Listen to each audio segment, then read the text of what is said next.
Сәлем достар, біз сіздермен түзу мен жастық арасындағы бұрыш, екі жақты бұрыш тақырыбынан алған есептерді шығарудамыз. Бізге берілген келесі есептің шарты мынандай. Тік бұрышты тең берілі үш бұрыштың бір катеті альфа жастығында жатыр, ал екінші катеті осы жастықпен 45 градус бұрыш жасап қиылысады.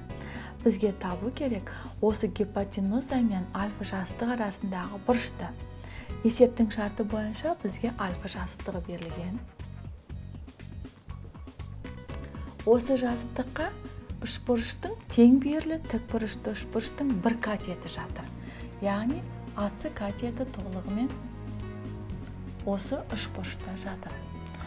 Ал бір катеті осы жазықтықпен 45 градус жасап қиылысады.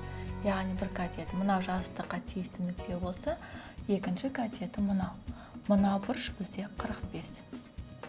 Және тік бұрышты өзара және тең берілі. Екі катетінің ұзындықтары тең. Оны В нүктесі деп белгілейміз. АВ гипотенузасы. Енді қараңыздар. АЦВ тең тік бұрышты және тең берілі үшбұрыш берілген. Жазайық. Үшбұрыш АВЦ тік бұрышты және тең берілі. Тең берілі үшбұрыш. Олай болса, бұның екі катеті тең.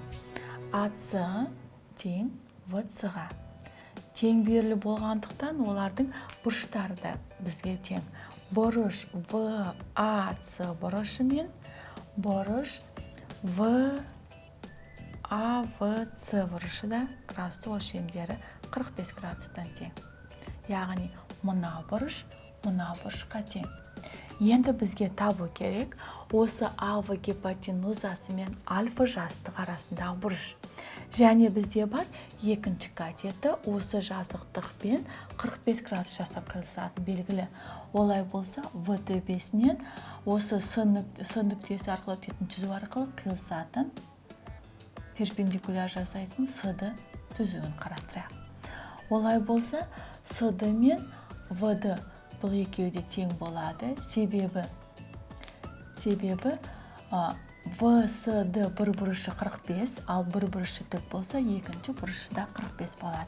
Сонда пайда болған бұрыш ВС-ді бұрышы тең болады бұрыш СВ-ді бұрышына 45 градусқа.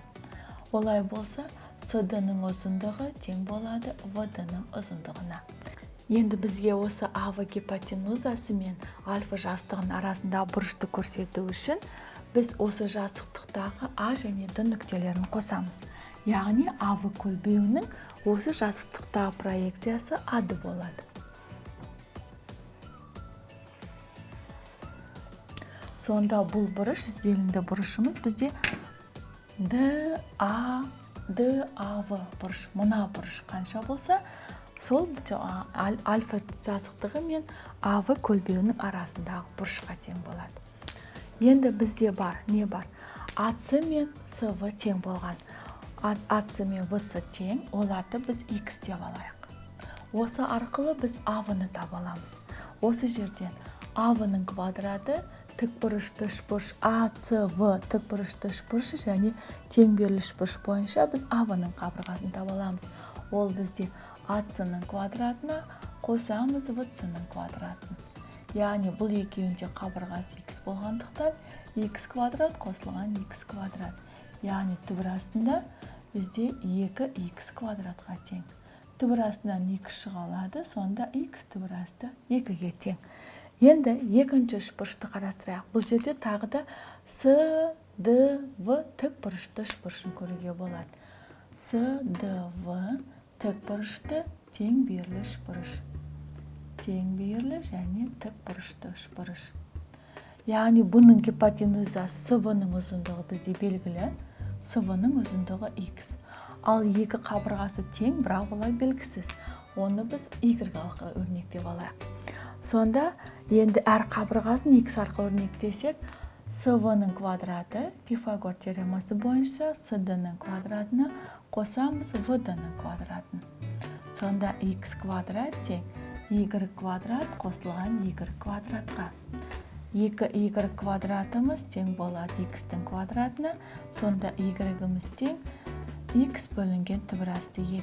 Иррационалдықтан құтылсақ, 2 түбір асты 2-ден x деген сөз. Яғни бұл үшбұрыштың бір қабырғасының ұзындығын таптық. Енді бізге AD-ның ұзындығын табу керек. Бұл жердегі ADV бұл да тік бұрышты үшбұрыш. Мына бұрышымыз тік болады. Жазайық. Үшбұрыш, бірақ бұлар тең бүйірлі емес. ADV тік бұрышты үшбұрыш пайда болады. Тік бұрышты үшбұрыш. Осы үшбұрышта бізге AD катетін табуымыз керек. AV-ның ұзындығы бар. AV-ның ұзындығы бізде x түбір асты 2-ге тең. Ал бізге қажет VD-ның ұзындығы ол түбір асты 2 бөлінген 2 x-ға тең. Орнына қойып табатын болса. Бұл жерде AD-ны табатын болса, Пифагор теоремасы арқылы AD тең гипотенуза AV-ның квадратынан азайтамыз VD-ның квадратын. Орнына қойып есептейміз. AV-ның ұзындығы бізде x түбір асты 2 квадраттасақ 2x квадрат. Алынған VD-ның ұзындығы, VD бізде y болған, оның мәні 2 түбір асты 2-ның x.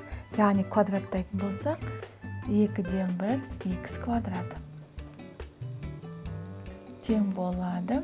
Квадрат түбір астында бөлімде 2, алымында 4, 4-тен 1 тайсақ 3x квадрат.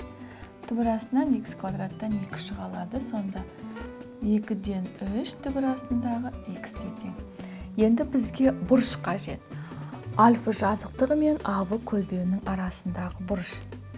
Яғни AV көлбеуі мен альфа жазықтығы арасындағы бұрыш ол бізде VAD бұрышына тең. VAD. Бұны табу дегеніміз, бұл жердегі бізге белгілі VD-ның ұзындығы белгілі, AV-ның ұзындығы белгілі. Синус арқылы табатын болсақ, синус бұрыш VAD тең болады. VD-ның қарсы жатқан катет VD-ның гипотенуза AV-ға қатынасына. AV-ға. VD-ның орнына 2 түбір асты 2 x-ті қоямыз. AV-ның орнына біз қоямыз x түбір асты 2. Яғни бөлеміз x түбір асты 2-ге. Немесе көбейтеміз 1 бөлінген түбір асты 2 x-ға. X пен x түбір асты 2 мен түбір асты 2 қысқарады, қалады 2-ден 1. Ал синустың мәні 2-ден 1-ге тең болса, олай болса ізделінді VAD бұрышымыздың градустық өлшемі 30 градусқа тең деген сөз. Яғни бұл есептің жауабында AV көлбеуі мен альфа жазықтығының арасындағы бұрыш 30 градусты құрайды. Балалар, біз сіздермен түзу мен жазықтық арасындағы бұрыш, екі жақты бұрыш тақырыбынан алған есептерді шығарудамыз. Келесі кездескенше сау болыңдар.